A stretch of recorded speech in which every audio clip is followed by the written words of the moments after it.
अगर हम दो क्वांटिटीज के रिलेशन को स्टडी करें तो हम यूं कह सकते हैं कि जैसे अगर आप यहाँ पे तस्वीरों के अंदर देख रहे हैं कि अगर लेट से ए हमारे पास बॉक्स है और एक बी बॉक्स है, इन दोनों के अगर हम वेट्स को मेयर करें तो हम यहाँ पे जैसे फर्स्ट तस्वीर के अंदर आपको नजर आ रहा है, हम यूं कह सकते हैं जी कि वेट WT हम शॉर्ट लिख रहे हैं जी, weight of A is smaller than weight of B. ठीक है, या सिचुएशन कुछ इस तरह से हो सकती है कि हम यूं कह सकते हैं जी कि वेट ऑफ ए, जैसे कि दूसरी तस्वीर के अंदर देखें तो दोनों इक्वल हैं, is equal to weight of B. ठीक है, या तीसरी जो सिचुएशन हो सकती है अगर आप यहाँ पे देखें तो ग्रेटर ए लग रहा है, ठीक है, तो आ जाएगा जी weight of A is greater than weight of B. तो यहाँ से हमें समझ आ गई कि कोई सी भी जो दो क्वांटिटीज होती हैं उनके दरमियान जो रिलेशन होता है वो इन तीन पॉसिबल सिचुएशंस में से कोई एक तरह का रिलेशन होगा।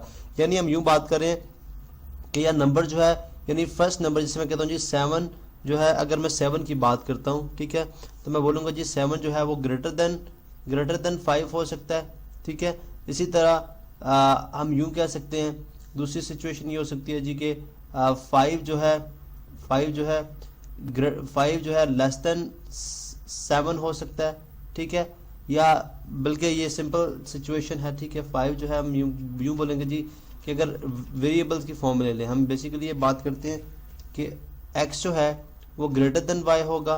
ठीक है, x जो है वो इक्वल टू y हो सकता है और x जो है वो लेस देन y हो सकता है। ये तीन पॉसिबल सिचुएशन है। इसका मतलब है कि हम कोई से भी दो नंबर लिखेंगे, लेट सपोज हम यहाँ पे लिख देते हैं जी कि हमारे पास 7 कुछ नंबर्स हैं जिनके रिलेशंस को हम स्टडी करना चाह रहे हैं, जैसे है 7 8 9, ठीक है, और इसी तरह 0। ये 4 नंबर हैं, लेट सपोज इनको हम बारी बारी स्टडी करते हैं। अगर हम इन दोनों का रिलेशन स्टडी करते हैं तो बोलूँगा जी 7 इज लेस देन 8। ठीक है, अगर मैं इन दोनों का स्टडी करता हूँ तो मैं बोलूँगा जी 8 इज लेस देन 9। अगर मैं 9 और 0 करता हूँ मैं कहता हूँ 9 इज ग्रेटर देन 0। ठीक है, लेट से एक और नंबर है, ठीक है, इसमें यहाँ पर लिखता हूँ 8। ठीक है, इस तरह अगर मैं 8 का 8 से रिलेशन स्टडी करूँगा तो बोलूँगा 8 इज इक्वल टू 8। तो यहाँ पे आपने देखा कि हमने कितने 4-5 नंबर्स हमने यहाँ पे लिखे हैं, और जब उनके रिलेशन को स्टडी किया तो इन तीन सिचुएशंस के अलावा चौथी हमारे पास कोई सिचुएशन नहीं आ रही।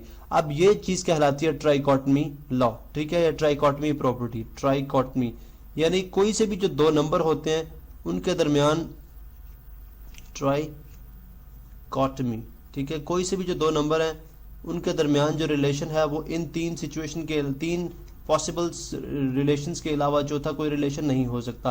यानी हम यूं कह सकते हैं कि for all in mathematical terms, for all x y belong to R either, यानी या, इसका मतलब है जी या, ईदर एक्स जो है वो लेस देन वाई होगा, जैसे मैंने ऊपर मेंशन कर दिया, एक्स जो है वो इक्वल टू वाई होगा, और एक्स जो है वो ग्रेटर देन वाई होगा। ठीक है, इसी तरह जब आप लेट सपोज 3 स्टूडेंट्स हैं, उनकी एजेस को कंपेयर कर रहे हो, स्टूडेंट ए है, बी है और सी है। ठीक है, लेट सपोज ए की एज जो है वो 18 ईयर्स है, बी की जो एज है वो भी 18 ईयर्स है, सी की एज है 19 ईयर्स है, डी की एज है 12 ईयर्स है। ठीक है, अब अगर हम कंपैरिजन करें, मैं बोलूँगा जी ए और बी का कंपैरिजन क्या है, ए और बी की जो एज है वो आपस में क्या है, इक्वल। बी और सी का अगर कंपैरिजन देखा जाए, ठीक है, तो हम बेसिकली यूं बात कर लेंगे कि ए और बी आपस में इक्वल हैं। ठीक है, इसी तरह हम बात कर लेंगे जी कि बी और सी जो हैं, बी और सी का अगर कंपैरिजन करें तो बी इज लेस देन सी, और सी और डी का कंपैरिजन करें सी इज ग्रेटर देन डी। तो आपने देखा या इक्वल या लेस या ग्रेटर, इसके अलावा चौथा रिलेशन कोई नहीं पाया जाता। तो ये बेसिकली हमारी कहलाती है ट्राइकोटमी प्रॉपर्टी।